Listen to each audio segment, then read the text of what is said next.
Jewish life meant other traditions as well.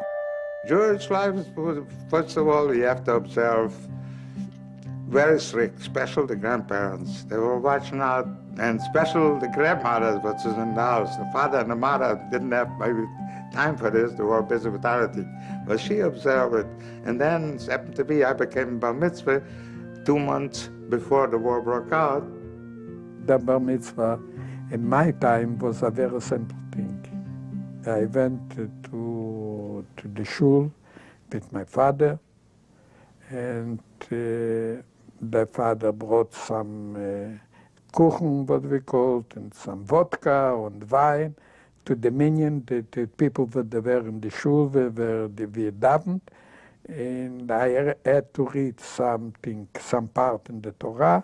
But I was 12 years old. I remember that I started bar mitzvah, and in the end, they have to call you up to the Torah. So I went to Rosina Shtibel. So my mother gave me a couple pieces of cake. She bought it, prepared for me, with a little bit of whiskey. That's it. A wedding was something else again. Most weddings in Lubumel took place in the summer, and the preparations were endless. Sewing new clothes, preparing a place for the newlyweds to live, sending personal invitations to family and friends, hiring the musicians and the wedding entertainer. A whole week was a wedding. Usually they used to make the chuppah by the shul, you know, outside, not inside. The chuppah was in the street. All the chuppahs were performed in the street. And the music was there. When they came back from the chuppah, they danced in front of the bride and groom. This too was a very joyous thing. It was wonderful. The whole town was alive when there was a wedding. They had musicians, they had the house, they moved the furniture out.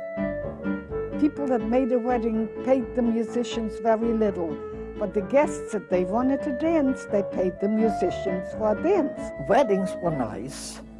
Funerals weren't so nice. The funerals were a city procession. I don't remember a chapel, but I remember carrying bodies through the city, and everybody followed to the cemetery. It was a game. We all followed the procession to the cemetery. Funerals, I tell you, as kids, we never wanted to look at funerals. In America, you put it in a casket. There was no caskets. 4 people used to carry the dead body. And the dead body, if he was tall, the black blanket didn't cover it. That person is always dressed in white for some reason. And when they put him on the grave, they put a couple of boards on top of him and they buried him. Only rich had headstone. Very few stones. Only the wealthy had stones. Shall I tell you, such a happy, the people, such a nice people. Every time it was a holiday, it was really a holiday. I'll never forget when it came Simchas Torah, my grandmother made thousands of kreplach and used to bring them to the temple. The favorite holiday, I think, was Pesach. First of all, everyone had something new. For all the children, a new suit, new shoes, new socks, new underwear, everything was new for Passover. The children was growing. What you bought last year, this year was too small already. Pesach, it started a few weeks before with backen matzah. It's all rolled by end, the matzahs. There used to be a bakery all year round. There was a big room, and there was the women standing and rolling the matzah, and the men cutting the dough. Yom Kippur is always in September, about September and early October. It is autumn.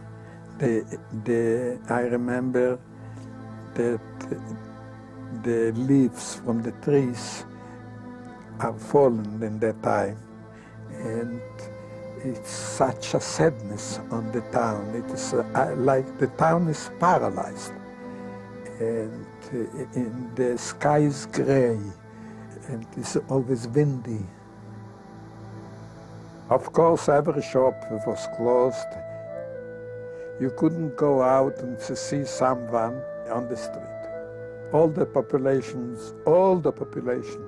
were gathering together in all the shuls in the towns.